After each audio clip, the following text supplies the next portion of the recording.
মহামান্য আদালত, ম্যাজিস্ট্রেট শামসুল হক, আসামি নিজের মুখেই স্বীকারোক্তি দিয়েছে সে চুরি করেছে, তাই আসামির সর্বোচ্চ শাস্তি দাবি করছি। ভালোই তো হইল উজির সাহেব, সুরে সুরে আলী, এক সুরে বেহুসে আরেক সুরে শালী। মহামান্য আদালত, ম্যাজিস্ট্রেট শামসুল হক, কোর্টের কার্যক্রম শুরু করার জন্য আপনার কাছে বিনত অনুরোধ জানাচ্ছি। ঠিক আছে। অর্ডার অর্ডার, অনুমতি দেওয়া হলো। মামলার নাম্বার 420, থানা ভূষণপুর, জেলা কিশোরগঞ্জ, বাড়ি পিতালগঞ্জ। আসামি সজীব হাজির।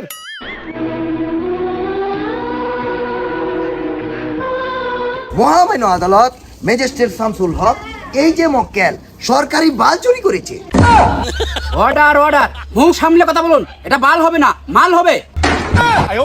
মাই লর্ড, আমার ভুল হয়েছে, মাল চুরি করেছে। আচ্ছা। সে কি মাল চুরি করেছে? মহামান্য আদালত, ম্যাজিস্ট্রেট শামসুল হক, সে একটি সরকারি বাল চুরি করেছে, তাকে জিজ্ঞাসাবাদ করার জন্য আপনার কাছে অনুমতি চাচ্ছি। ঠিক আছে। অনুমতি দেওয়া হলো। ধন্যবাদ মাই লর্ড। যাহা বলিব সত্য বলিব, যাহা বলিব সত্য বলিব, সত্য বলিয়া মিথ্যা বলিব না। সত্য বলিয়া মিথ্যা বলিব না। তুমি যে চুরি করেছো, তোমার সাথে কে কে ছিল? আমার সাথে আর কেউ আছেন না। তুমি কয়টি বাল্ব চুরি করেছো? হুজুর, আমার বাড়িতে কোনো বাতি নাই, এটার লাগে আমি একটি সরকারি বাল্ব চুরি করছি।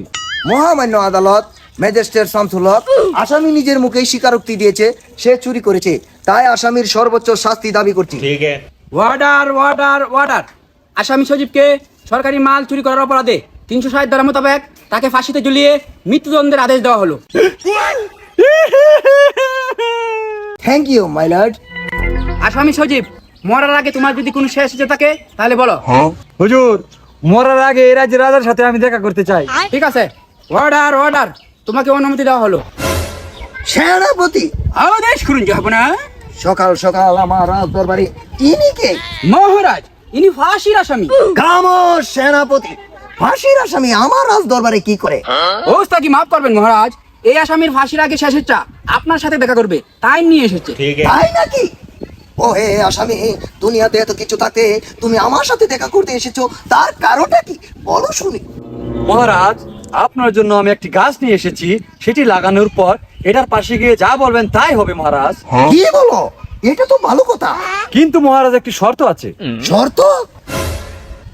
কি শর্ত? তাড়াতাড়ি বলো।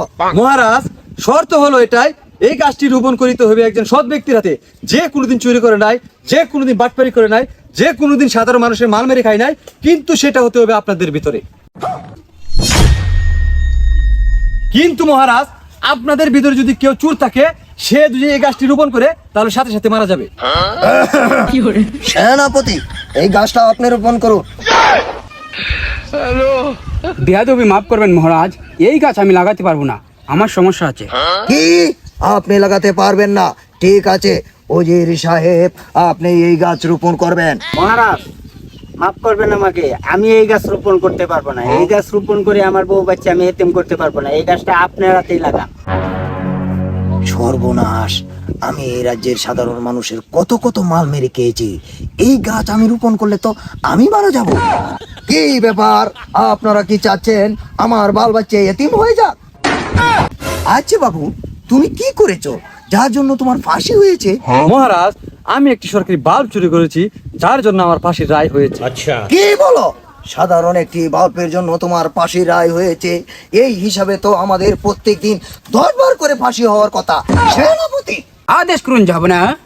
এর ফাঁসির রায় ক্যান্সেল, একে ছেড়ে দিন। কি বলছেন মহারাজ, আমরা যে চোর সে তো জেনে গেছে, এখন যদি বাইরে গিয়ে সব বলে দেয়? তাহলে কি করা আপনি বলুন। মহারাজ, ওকে আমাদের সাথে একটি চাকরি দিয়ে দিন, খাবে আপনার নুন, গাবে আপনার গুণ। তাই নাকি? ভালোই তো হইলো উজির সাহেব, সুরে সুরে আলী, এক সুরে বেহুসে আরেক সুরে শালী।